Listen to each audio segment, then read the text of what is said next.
Bismillahirrahmanirrahim. Assalamu alaikum to all of you, especially to the respected teachers and my dear students. The story is about my dear students. Hard work is the key to success. In a far-away village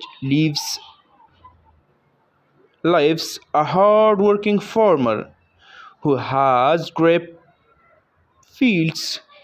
Year after, his granary gives rich harvest, and the farmer becomes very successful. He has three sons who are young and energetic but never bother to work. As the farmer grows old, he begins to worry about his son's future. Then he falls very ill and realizes his death is fast approaching. He calls the sons and tells them, "Dear sons, I see my death nearing me. But before I bid goodbye to all of you, I want to share a secret.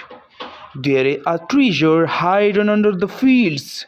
Dig the entire field after my death to find it." The old farmer dies, and his sons perform the last rites. The sons began to dig for the treasure without leaving any part of the field, but find nothing. However, their digging of the field leads to a healthy crop and results in huge earrings. These earrings make the sons realize that their father meant. Moral: hard work always pays off. Fruits of hard work are always sweet, whether or not they are in the form you desired. Bismillahirrahmanirrahim. ګرانو زده کوونکو بیا هم ښه راغلاست زموږ د انګلیسي ټاپیک ورځې ته. ګرانو زده کوونکو زموږ نننی ټاپیک دی هارډ ورک از د کیز ټو سکسس.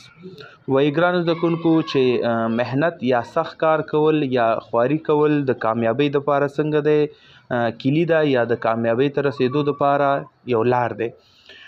وایي ګرانو زده کوونکو ان فار اوے ویلیج په یو لرې کلي کې live a hard working farmer یو ډیر مهنتي دهقان اوسېده who has grape fields چا چې ځمکه کرلې وه په انګورو باندې یعنی په دې ځمکه باندې خپل انګور کرلي وو. year after year his grapey gives rich harvest.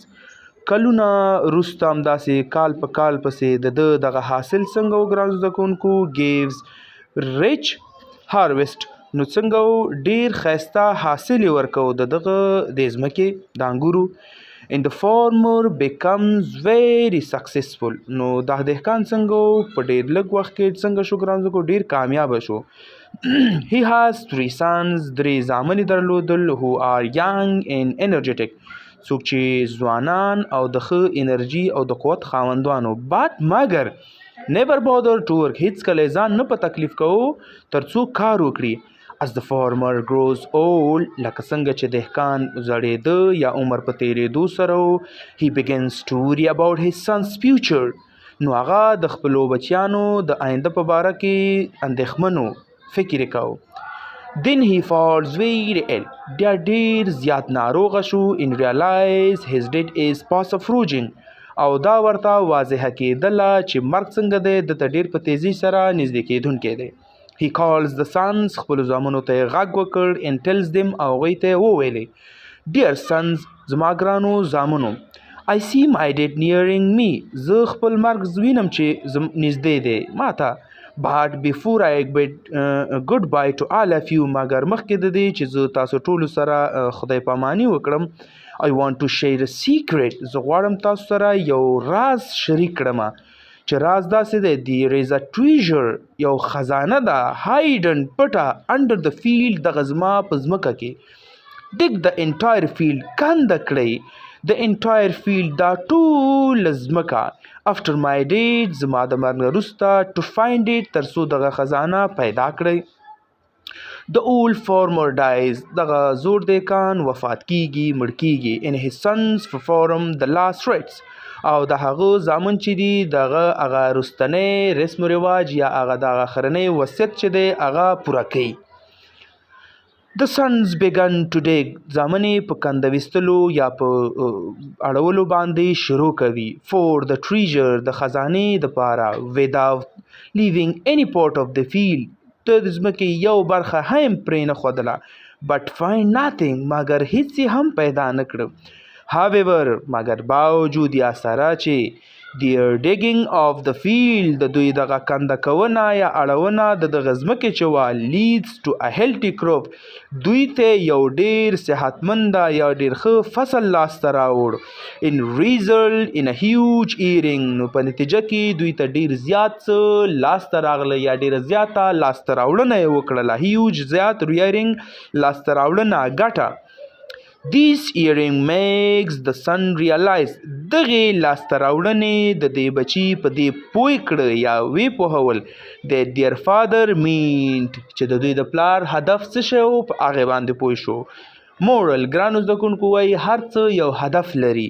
hard work always pays off همیشه تاسو ته سخت کار خپله نتیجه درکوي. تاسو ته هغه بدیل کې څه درکوي.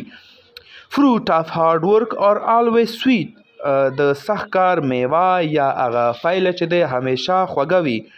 whether or not او که چېرې داسې نه وي they are in the form you desired نو دا په هغه شکل کې دی چې څنګه یې ته خوښوي. مثلا زموږ د دې جوخلې نه دا دی ګرانو زده کوونکو موږ چې څه وایو چې څه کرې هغه به ریبي یا موږ وایو چې بې زحمته راحت نشته.